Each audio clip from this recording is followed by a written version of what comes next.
Boa tarde, amigos alvinegros.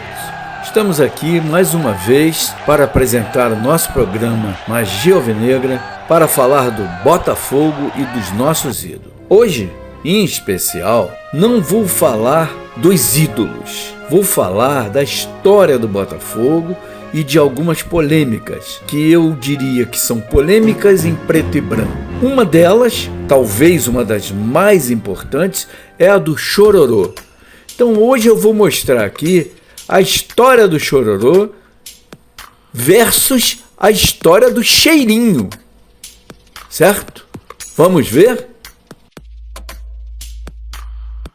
Logo no começo do segundo tempo, o Ferreiro agarrou o Fábio Luciano pela camisa, um lance comum no futebol. Alguns juízes marcariam pênalti, outros não. O Marcelo de Lima Henrique marcou. Pênalti a favor do Flamengo. Batendo pênalti pro Flamengo, Ibson bateu na bola. Gol! E a confusão geral começou quando Souza foi buscar a bola das mãos do Castilho. E aí, meu amigo, o atacante do Flamengo foi expulso e o Zé Carlos também. O Botafogo ainda perdeu mais um jogador quando o Lúcio Flávio fez essa falta. Vermelho pro Lúcio Flávio. Quando você toma um gol da maneira irregular como a gente tomou, desestabiliza. Eu entrei no campo para acalmar o Túlio, que estava chorando, o Alessandro, o Zé Carlos. Eles desestabilizaram, mas só por causa do pênalti não. Pergunta a eles o que era falado a eles, que eles vão te dizer. O Flamengo vira! Botafogo 1, Flamengo campeão da Taça Guanabara 2. Mas se eu fosse torcedor do Botafogo, sei que isso vai prejudicar a renda nossa, vai prejudicar tudo. Mas no Campeonato Carioca eu não vinha mais pisado, nunca mais eu pisava no Maracanã para assistir um jogo. O então presidente do Bota, Bebeto de Freitas, chegou a dizer que deixaria o cargo. Eu agradeço a todos, mas a gente precisa ter...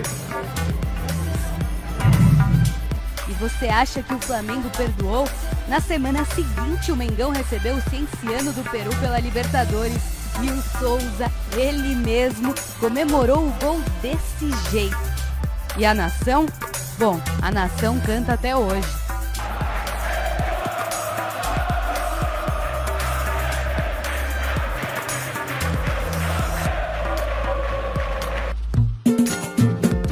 Alô, torcedor glorioso, os centões vão ter que aturar.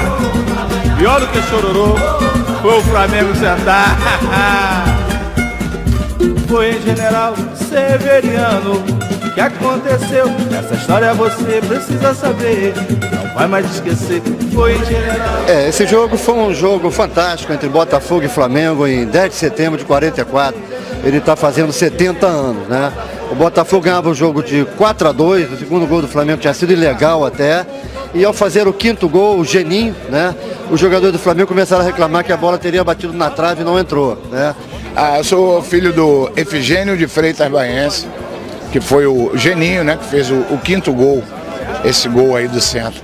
Ele falava muito, né? Que a bola que ele chutou foi muito bem chutada, aquela bola que bate exatamente no ângulo e bateu, quicou no chão e saiu.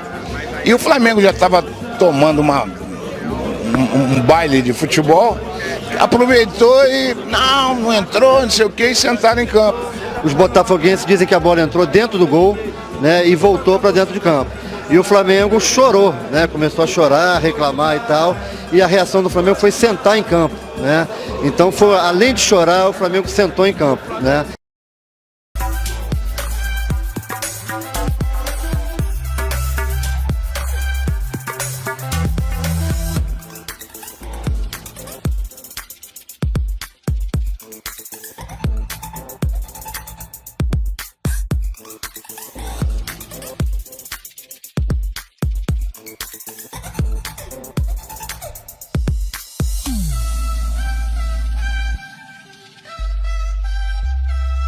Na verdade, eu revendo um programa antigo meu em que o título era A Verdadeira História do Chororô e que deu 45 mil visualizações.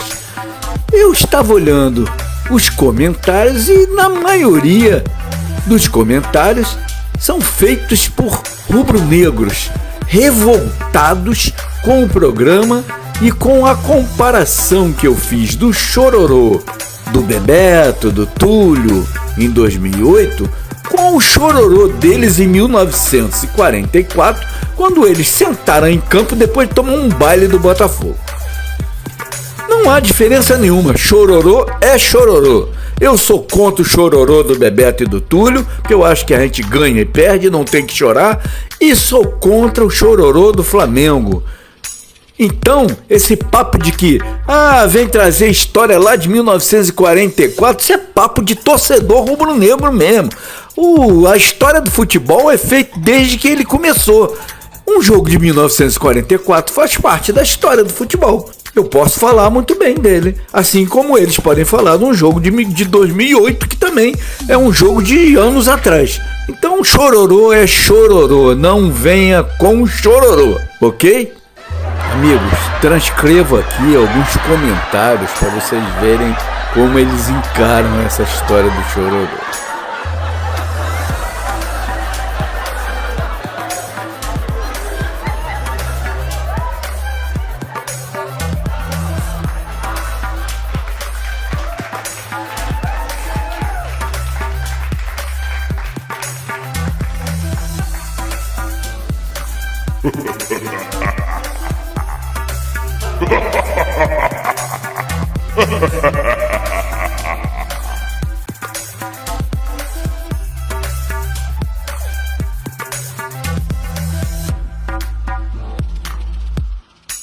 Continuando, nós vamos mostrar aqui alguns lances de chororô. E olha que tem mais chororô deles do que nosso, porque na verdade a nação alvinegra está um pouco acostumada a perder, porque a história do nosso clube é essa. E eles não, eles estão muito acostumados a só ganhar, só ganhar. Então quando perdem, o chororô é grande. Só que a mídia esconde o chororô atrás de uma porção de desculpas.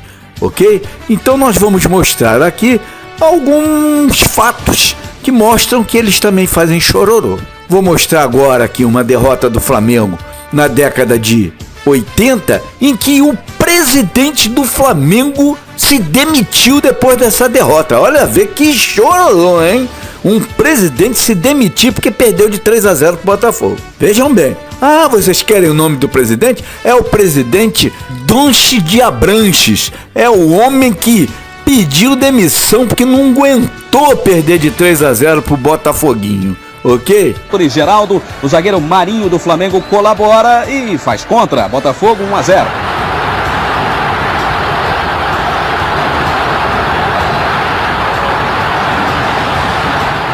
O Botafogo estava com fome de bola e de gols também. Garoto Berg lançou Geraldo e o ponta-direita avançou e fez. Botafogo 2-0. Geraldo.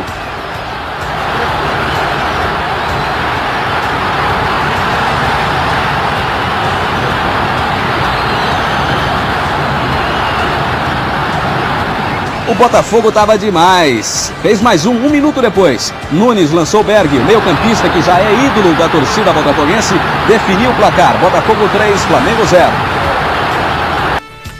Vai dizer que foi em 1983? O chororô do Botafogo foi em 2008. E aí? Como é que a gente vai medir o tempo? A gente mede o chororô e não o tempo. A paixão é a mesma. As duas torcidas são apaixonadas.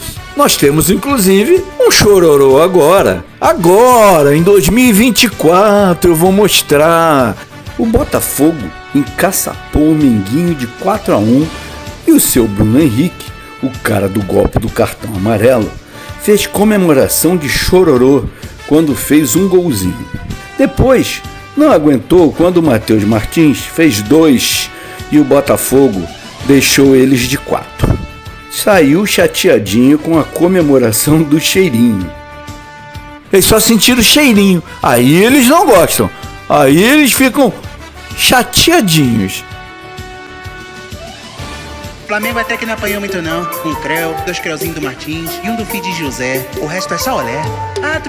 Começa o jogo e o Bota no Fla já batia. Só que vem um gol e BH foi provocar os cria. fez chororô, mas só ele é quem choraria. Porque o Fla ficou de cama, sentou no tripé. O Fogão quis vingança e foi sem tirar o pé. 4 pisa foi barato, irmão. Davi lembrou até dos alemão. O karma foi fogo, ó Bruninho de luto e o Bota felizão. Que equilíbrio entre o Flamengo e o Fogão, né? Num turno o Fla apanha e no outro é pontapé. Tomaram olé, olé, olé. Fogão tá sem ré, sem ré, sem ré. Kamehameha no meio do Mengão, né? O Tite fez retranca, mas foi de Taubaté. Tomaram olé, olé, olé. Fogão tá sem ré, sem ré, sem ré. De paródias original.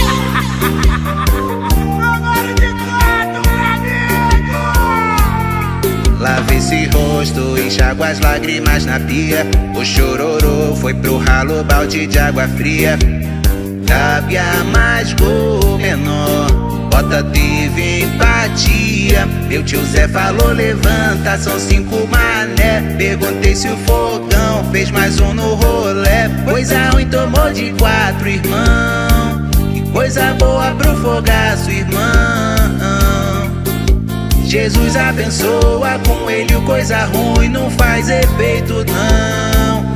Flamengo ficou no cheiro, isso é normal, né? O Luiz Henrique dança e o Fla entorta o pé. Tomaram olé, olé, olé. Fogão tá sem ré, sem ré, sem ré. O Urubu sentiu o dedo do Arthur Jorge, né? Não fica Tite não, podia ser bem mais até. Tomaram olé, olé, olé. Fogão tá sem ré, sem ré, sem ré. Mas muita fé, fé, fé, fé.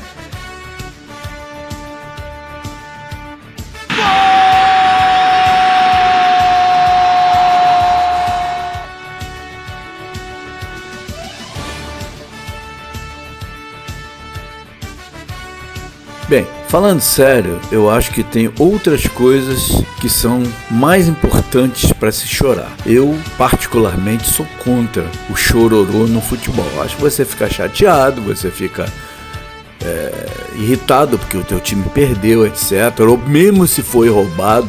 Mas chorar eu acho meio forte demais. Agora, tem coisas que é para chorar, realmente. Coisas como, por exemplo, um incêndio numa concentração de garotos numa base, em que morrem 10 meninos e que o clube leva quase 3 anos para indenizar as famílias. Isso é para chorar. Realmente é para chorar muito. Outra coisa que é para chorar é um torcedor assassinar o outro. Eu sou contra briga no futebol. Agora, só que eles fazem isso. Todas as torcidas, todas, inclusive a do Botafogo.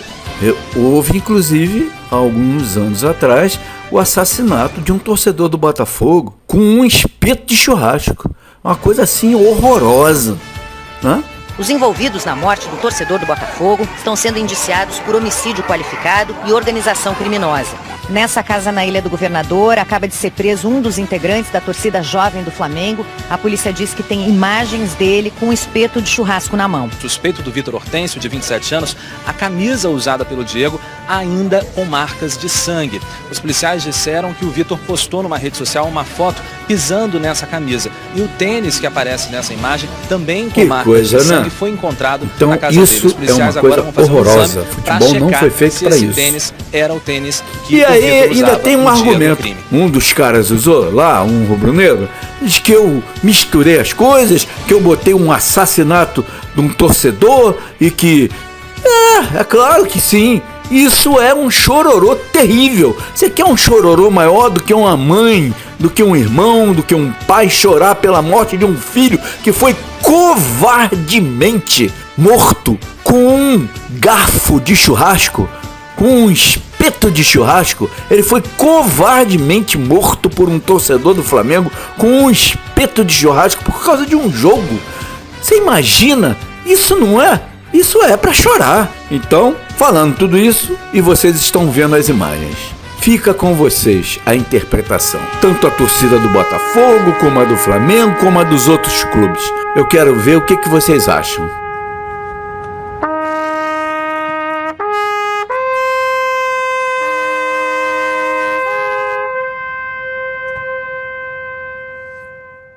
Quando eu falei lá atrás do chororô do Bruno Henrique, o nome Bruno me fez lembrar um outro fato ocorrido há alguns anos atrás. O goleiro Bruno do Flamengo, aquele que tomou o gol de cavadinha do Louco Abreu em 2010, esse mesmo participou de um crime torpe. Ele poderia ter sido um dos maiores goleiros da história do Flamengo, mas passou para a história como um assassino torpe.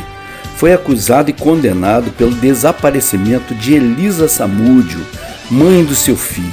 Mas, como a nossa justiça é benevolente, já está em liberdade condicional, assim como tantos outros assassinos horrorosos também estão. Os assassinos da menina Isabela Nardoni, jogada do 6º andar pelo próprio pai. Os assassinos de Daniela Pérez, que foi assassinada com 18 golpes de punhal, e tantos outros que não vale nem a pena lembrar. Se fosse num país em que a justiça é severa, todos estariam no corredor da morte, esperando a injeção letal. Mas aqui estão livres. Porém, a justiça divina é maior. E o remorso, muitas vezes, pode se transformar em injeção letal, assim como foi com o assassino de Daniela Pérez. Mas nem tudo é chororô, né? Às vezes de uma desgraça pode sair alguma coisa boa. Por exemplo, um menino, filho da Elisa Samúdio, hoje tem 15 anos e superou esse episódio horroroso, triste da sua vida, ajudado pela avó que o criou, a avó materna. Hoje ele tem 15 anos e é cria da base do Botafogo. Eu digo isso com orgulho. Ele é um jogador da base do Botafogo, uma jovem promessa com um grande futuro pela frente, e espero que vá ser um goleiraço, mais um goleiraço para se juntar à galeria dos nossos paredões.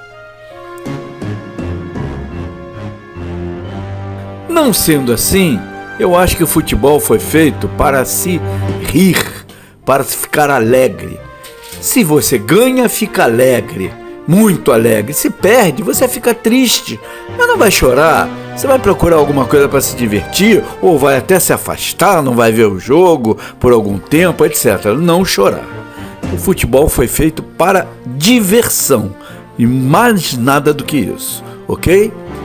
Por isso que no próximo programa nós vamos ter novamente diversão. Nós vamos ver futebol, nós vamos ver ídolos. E estamos decidindo qual vai ser o assunto, mas vai ser um assunto legal. Vamos encerrar o nosso programa com saudações alvinegras. E lembrando, não deixem de dar o like e se inscrever no nosso canal. Também, se quiserem mandar qualquer coisa, qualquer material para nós, mandem para este e-mail que está aí, ok? E não esqueçam de assistir aos créditos, porque é importante. Bom, até o próximo programa. Tchau. Saudações alvinegras.